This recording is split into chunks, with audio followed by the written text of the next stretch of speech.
konsep usul fikih. Di sini saya tidak sendirian loh, saya akan ditemani beberapa teman-teman saya. Sebelumnya saya akan memperkenalkan diri terlebih dahulu dan memperkenalkan teman-teman saya. Perkenalkan, nama saya Atiesa Prameswari dari kelas 12 IPA 1 nomor absen 5. Dan teman saya yang pertama, Aisyah Umami nomor absen 1. Yang kedua, Amanah Hani Fauziah nomor absen 3. Yang ketiga, Fajar Alfianur Rahman nomor absen 7. Yang keempat, Putu Yati Arifah nomor absen 9. Dan yang kelima, Oksya Afra Nabila nomor absen 22. Berikut penjelasannya. Pada bab 1 kali ini kita akan mempelajari konsep usul fikih. Dari kelas 10 kita sudah diajari mata pelajaran fikih. Usul fikih dan fikih jelas berbeda. Nah, di sini saya akan menjelaskan sedikit pengertian tentang fikih. Fikih berasal dari bahasa Arab yaitu faqiha yafqahu fiqhan, yang berarti memahami secara mendalam, mengerti dan ahli. Paham di sini maksudnya adalah mengerti apa yang dibicarakan. Sedangkan secara istilah menurut Abdul Wahab Khalaf, fikih adalah sekumpulan ketetapan hukum syara yang berkenaan dengan perbuatan manusia yang diambil dari dalil-dalil yang jelas dan terperinci. Nah, dapat dipahami dari pengertian tersebut, fikih berkaitan dengan hukum syara. Apa sih hukum syara itu? Hukum syara adalah jumlah ketentuan yang berkenaan dengan semua perbuatan manusia, meliputi nilai dan ukurannya. Namun tidak meliputi persoalan yang berhubungan dengan akidah. Karena itu, hukum syara harus didasari dengan dalil-dalil yang terperinci dan jelas. Pengertian usul fikih. Secara bahasa, usul fikih dibagi menjadi dua, yaitu usul dan fikih. Yang pertama, usul, jamak dari al-asl, yang berarti sesuatu yang mendasar atau landasan bagi lainnya. Yang kedua yaitu al-fiqh atau fikih, yang berarti paham atau mengerti secara mendalam. Definisi secara istilah, menurut Muhammad Al-Syaukani, fungsi usul fikih adalah mengetahui kaidah-kaidah yang dapat digunakan sebagai alat untuk menggali atau istinbat hukum-hukum furu dari dalil-dalilnya yang rinci dan jelas.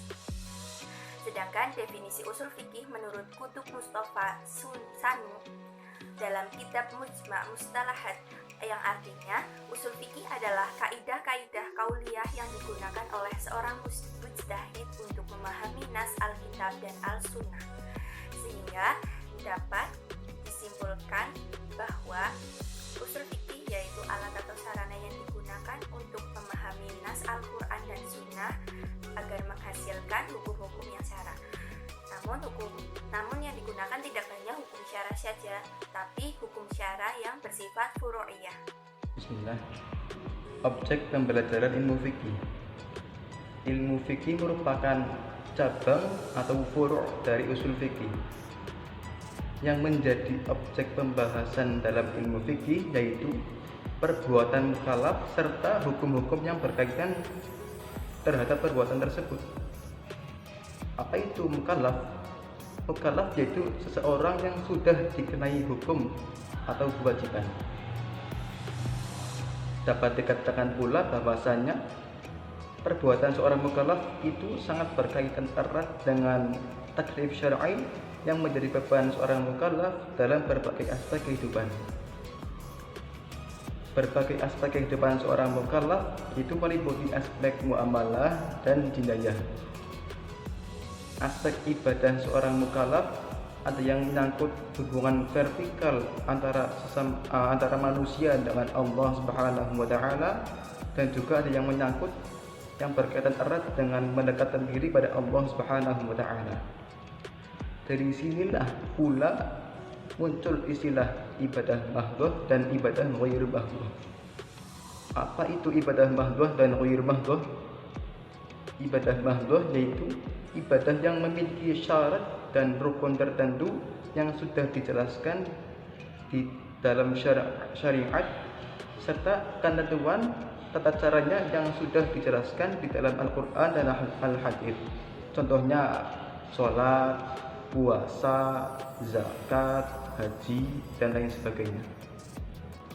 Sedangkan ibadah ghair mahdhah yaitu ibadah yang tata cara dan ketentuannya tidak dijelaskan dengan terperinci di dalam Al-Quran dan Al-Hadits. Namun, Al-Quran dan Al-Hadits sudah memberikan dorongan motivasi kepada manusia untuk melakukan perbuatan tersebut. Contohnya, tolong menolong, berbuat baik kepada sesama, dan lain sebagainya.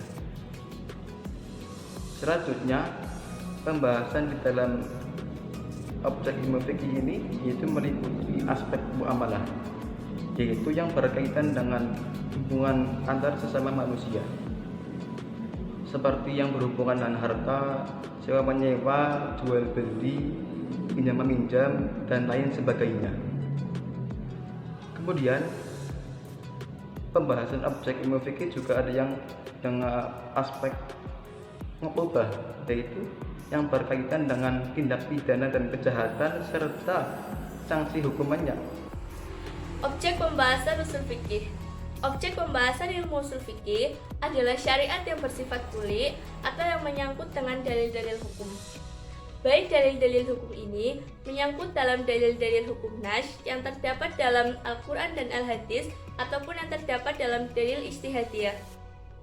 Dalil-dalil dalam Al-Quran dan Al-Hadis yang kajiannya berkaitan dengan berbagai bentuk karakteristik lafadz nas ada 6. Yang pertama, lafadz nas dari segi bentuknya.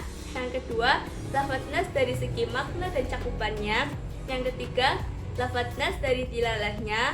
Yang keempat, lafadz nas dari jelas atau tidak jelasnya serta macam-macam tingkatannya.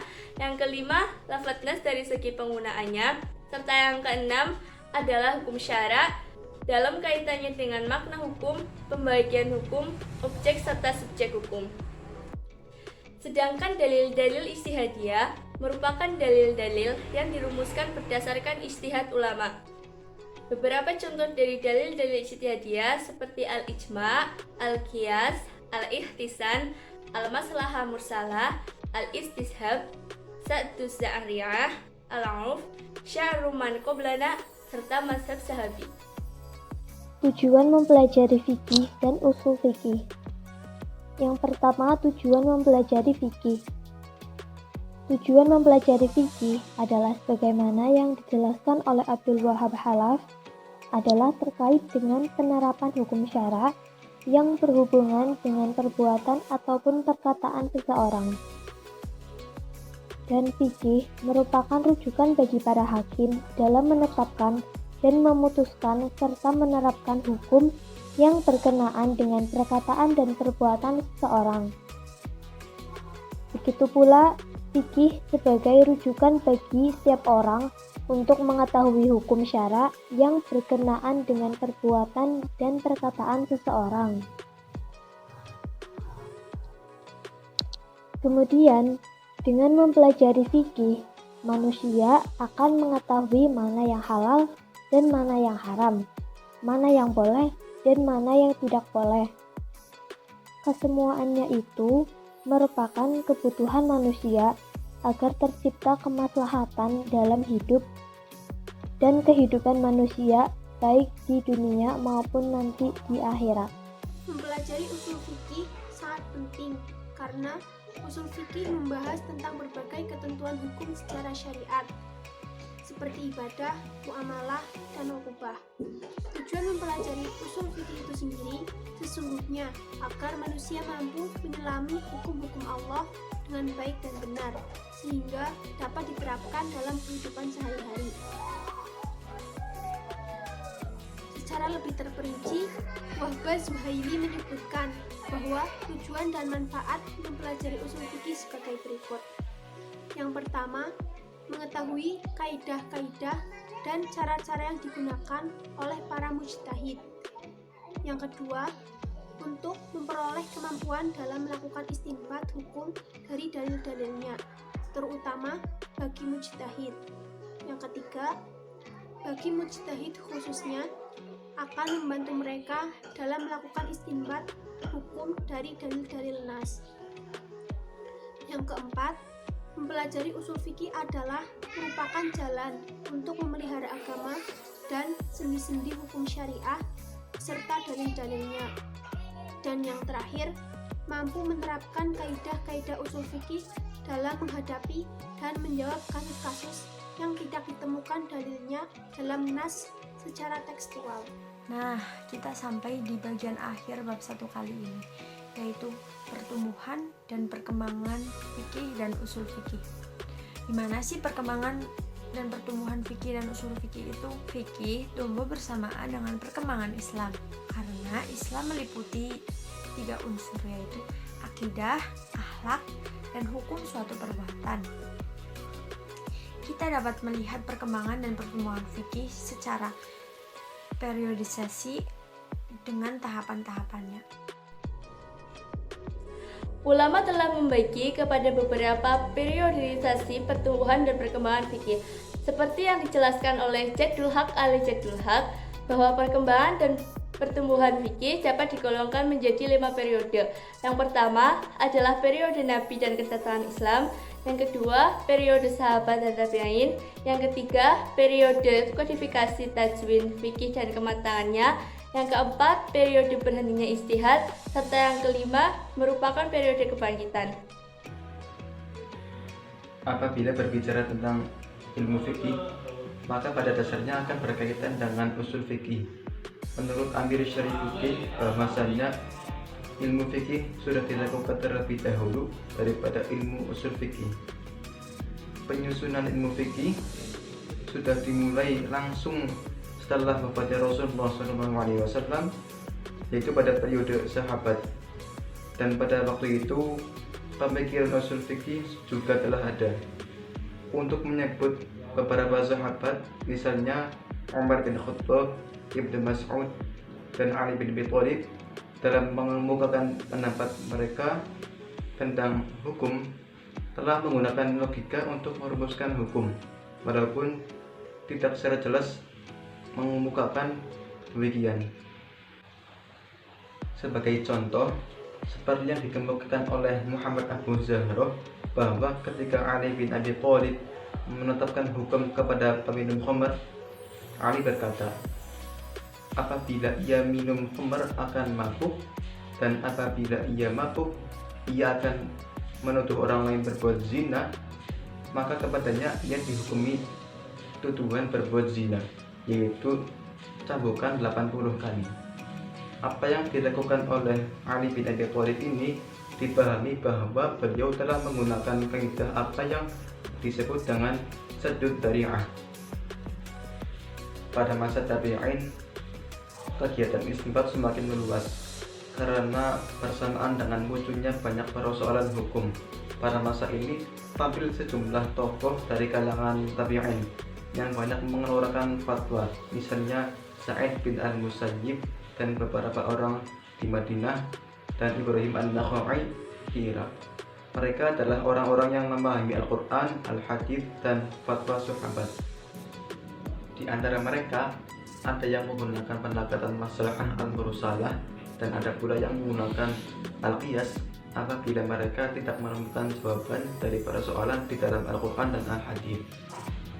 Secara praktis, baik pada masa sahabat maupun pada masa tabi'in, kegiatan istinbat hukum dengan pendekatan usuliyah telah ada, hanya saja belum dirumuskan secara teori.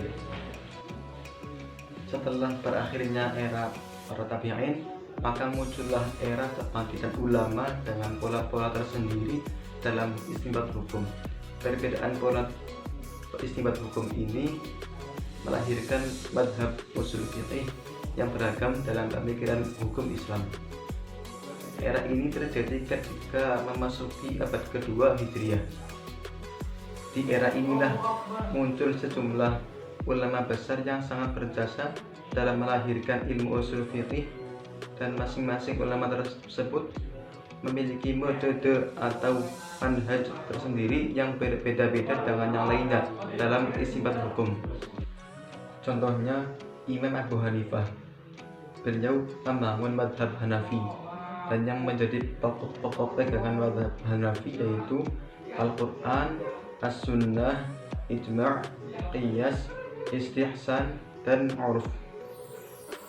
Kemudian Imam Malik, beliau membangun madhab Maliki, dan yang menjadi pokok-pokok pegangan madzhab Maliki yaitu Al-Quran, As-Sunnah, Ijma', Qiyas, Amal Ahli Madinah, Al-Maslahah Mursalah, Istihsan, As-Sajdah Dari'ah, Urf, dan Istishab.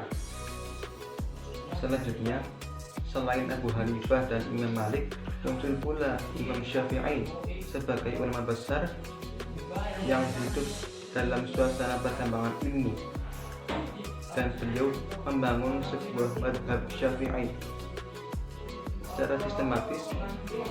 Madhab Syafi'i berpegang pada Al-Quran, As-Sunnah, Ijma', dan Qiyas. Menurut para ahli, baik dari kalangan Islam maupun non-Islam, mengatakan bahwa Imam Syafi'i adalah orang pertama yang merumuskan usul fikih secara sistematis, sehingga usul fikih lahir sebagai cabang ilmu hukum yang posisinya sangat sentral dalam pemikiran hukum Islam.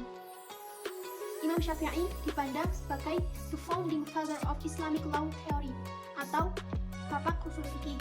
Meskipun sudah ada upaya sebelumnya untuk merumuskan langkah-langkah dalam istinbat hukum yang dilakukan oleh para pendahulu Imam Syafi'i, akan tetapi belum merupakan suatu metode yang sistematis. Rumusan Imam Syafi'i lahir setelah melewati telaah dan kajian akademik terhadap berbagai pemikiran fikih yang masih berantakan.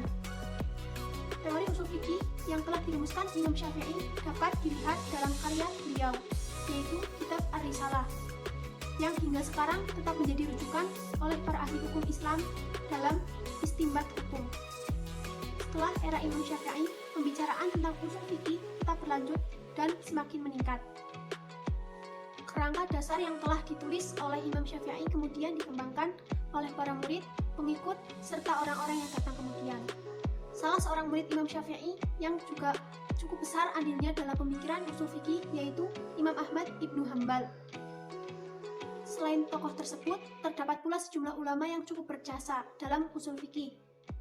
Salah satunya Daud Ibnu Sulaiman Az-Zahiri, yang lebih dikenal dengan nama Daud Az-Zahiri karena dalam istinbat hukum lebih menekankan kepada zahir nas, Alkitab, dan As-Sunnah.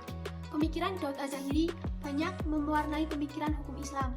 Salah seorang pengikut beliau yang cukup terkenal yaitu Ibnu Hazm, yang karyanya sangat terkenal dan tetap menjadi rujukan sampai saat ini, yaitu kitab Al-Ihkam fi Usul Al-Ahkam. Setelah masa ini, bermunculan sejumlah kitab usul fikih, seperti kitab Jam'u Al-Jawami karya Ibnu As-Sukbi, kitab Irsyad Al-Fuhul karya Imam Asy-Syaukari, dan kitab Al-Burhan karya Imam Al-Haramain, serta kitab Al-Mu'tamad karya Hasan Al-Basri. Sekian dari kelompok 1. Apabila ada kesalahan, kami mohon maaf yang sebesar-besarnya. Semoga apa yang kami sampaikan dapat bermanfaat bagi teman-teman semua. Terima kasih. Wallahul muwaffiq ila aqwamit thoriq. Wassalamualaikum warahmatullahi wabarakatuh.